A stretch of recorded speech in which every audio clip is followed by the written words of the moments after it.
This is not only the strongest rogue build in the game, but it's also the most bad-mannered build in the game. You're literally pissing right onto your enemies, and while some people do enjoy that, the enemy surely does not. It's Crafty's urine 2.0, and he's blowing up the entire game with rapid fire this season as well. He's currently the absolute top at the pit leaderboard, making him the #1 rogue in the game, which is indeed impressive as hell. And in this video, we'll focus on the build at hand, but he also made a green urine version. So if the version we are covering is the healthy option, then that one is a weekend in Thailand at best. All right, enough talking about the color of my urine. Let's start talking about the build, shall we? Some may be familiar with this build, and some may not be. So for the dogshit newbies out there, it's all about rapid fire and scoundrels kiss baby. This item is what turns your skill into a negative parabola, and in turn, boosts it with massive damage. To scale rapid fire further, we also slap on the precision key passive to grant us an infinite damage scaling passive. A huge reason as to why we are able to boost the damage into the hundreds of billions in this build is simply due to this, because when we combine a gazillion crit damage with this passive and the trick attacks passive, then our damage goes to the fucking moon, then back to Earth and back to the fucking moon again. By combining all of this with the best passives in the game and maxed out paragons. More on that later. When it comes to the skills, they are all handpicked to deal as much damage as possible. Caltrops, Smoke Grenade, and Poison Trap all boosts our damage in different ways. Heartseeker grants us combo points, which in turn grants us big damage. And big damage equals a massive schlong. That's why we are in desperate need of overcompensating. The only skill here that doesn't contribute to us dealing a shit ton of damage is Dash. Instead, we use it to become fast, as that's useful as well. Alright friends, what do you say we check out the gear and aspects? How about hell yes? Starting us right off, we have Cowl of the Nameless. This helm is just a disgusting damage multiplier for us. Each rank of trick attacks grants upwards of 12% damage whenever we stun or daze enemies, and unstable elixir 6% when we chug a potion. But what's even better is that trick attacks double dips with the precision key passive, granting us just way more damage than what we should be getting. And I'm not going to say no to that. Next up, we have the Shroud of False Death. This one is just lovely. As I said previously, Rogue has some of the best passives in the game, meaning we get huge value from the passive ranks here. Just look at some of these. Trick attacks, unstable elixirs, yummers, exploit and malice, double yummers, and frigid finesse. God damn it, man, I'm gonna have to bring a towel if we continue like this. The Shroud of False Death is also a massive dexterity boost, max life, and it basically sorts out the Paragon requirements by itself from the all stats. So, pretty strong. We then have the gloves. The Expectant is a no-brainer here, and you'll focus on getting those rapid-fire ranks as high as possible. Having the Caltrops duration tempers is also underrated, as it's a massive quality of life upgrade if you want to hit the maximum Caltrops bonus just in time as enemies are staggered. For the Pantaloonies, we have a bunch of interesting interactions to talk about. For starters, we have the Aspect, the Siphoned Victuals. This shoots out a gazillion health potions out of our enemies, posterior, which we can use in combination with a rune called Yaks. This rune in turn grants us 200 offering, which we can spend on the Cax rune to double the damage of our next cast. Or in short, Pantaloonies grants Big Damn. And talking about runes, for pushing Mr. Crafty is using the Vortex rune as to pull enemies in. If you want to do some experimentation on your own, then this would be a great place to do so. Another cool interaction is Second Wind. Due to this rune spending all of our resources, we can easily get a barrier from Second Wind. Tempering second wind ranks becomes insanely valuable due to this if we want to stay alive, and we can also combine it with the conceited aspect for more damage as to not feel like a cuck for leaving out damage for defensives. And then we have the sneakers. The frostbitten aspect is the name of the game here, granting us a whopping 30% crit damage. Other than that though, the usual stuff here. When it comes to the weapon though, the Sky Hunter is just godly. It has everything we need. Chance to hit twice, a strong aspect, and perhaps more importantly, you can masterwork the crit and get a whopping 850% crit damage here. Combine that with the Trick Attack passive and the Precision Key passive, and your damage will be absolutely bonkers. For the other weapons, we're rocking Condemnation as it has some fine stats and aspect. It also solves vulnerable no problemo, so we don't have to care about that. And on the other weapon, we're rocking the Edging Master. Something important to note here though is the temper to deal poison damage. We can combine this with alchemical advantage and debilitating toxins. We do indeed rock Poison Trap as well for this, but this is far more reliable and you're also not forced to rock Poison Trap anymore. For the amulet, this is where another large bulk of your damage comes from. Dex, Frigid Finesse and Unstable Elixirs is what you want here.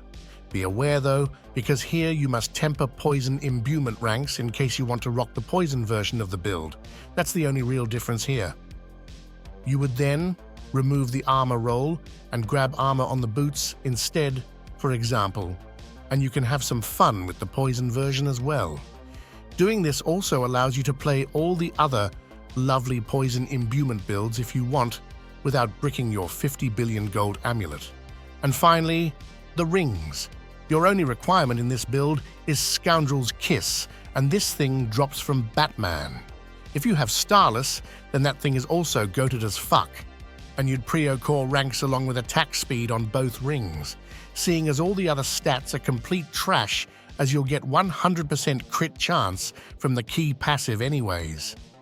Well damn friends, gear and aspects are now done. Let's see what the hell is going on in the mercenary department, shall we? You can use whatever options you want honestly, and you'll swap depending on what you're doing.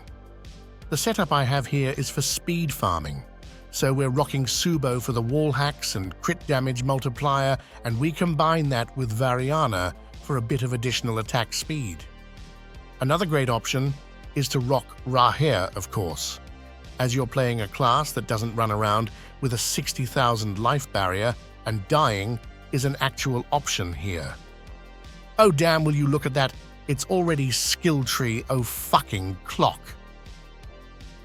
Let's head on over right about now, after you drop a sub that is, my lovely viewer.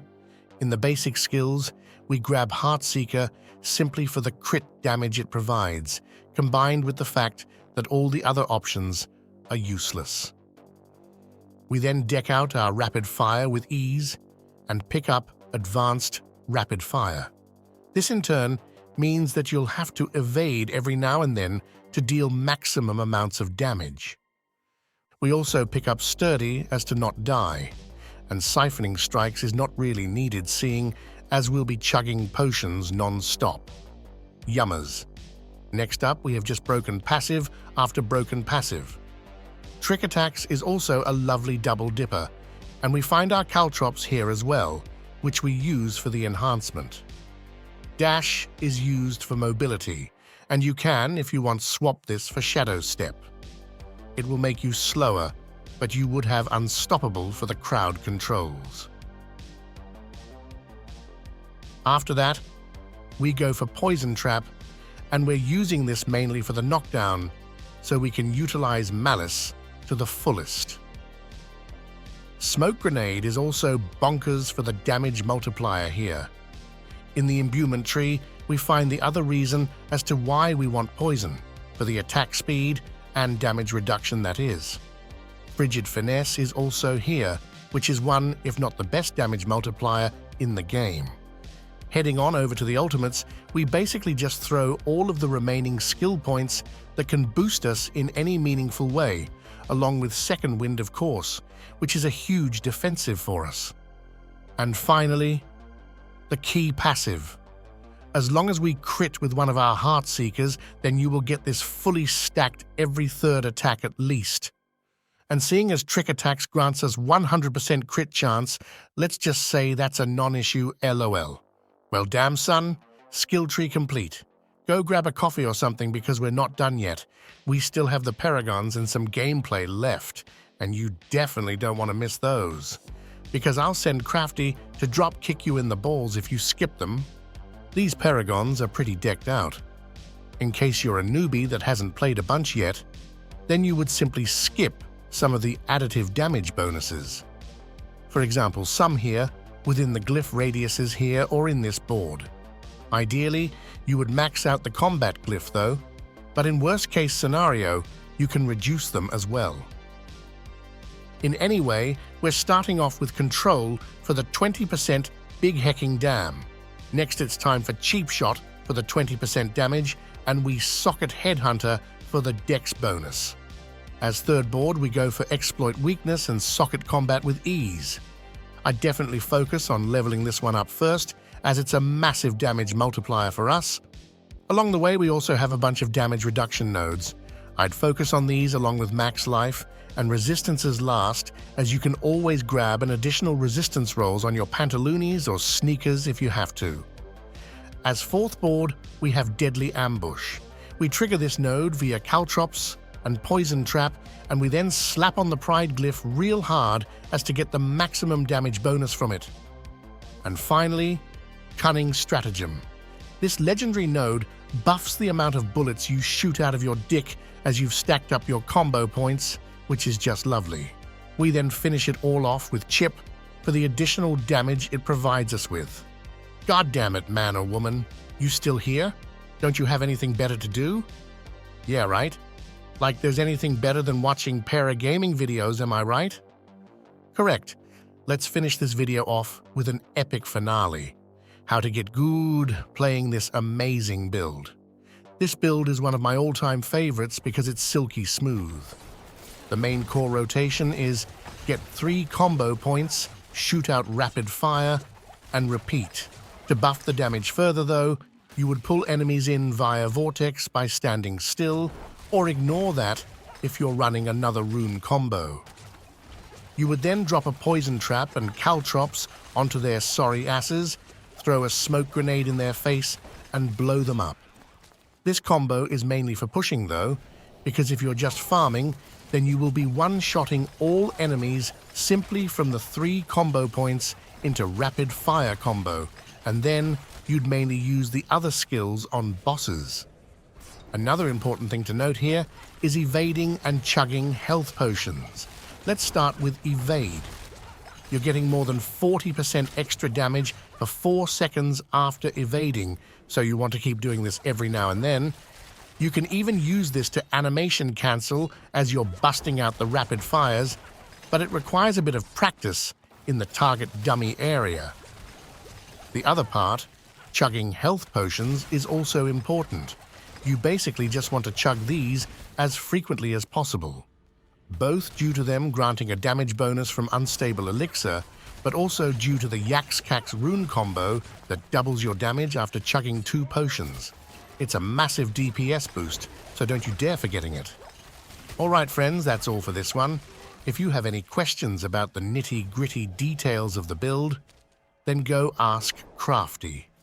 For everything else, just drop them in the comments below, and I'll see you in the next one, friends.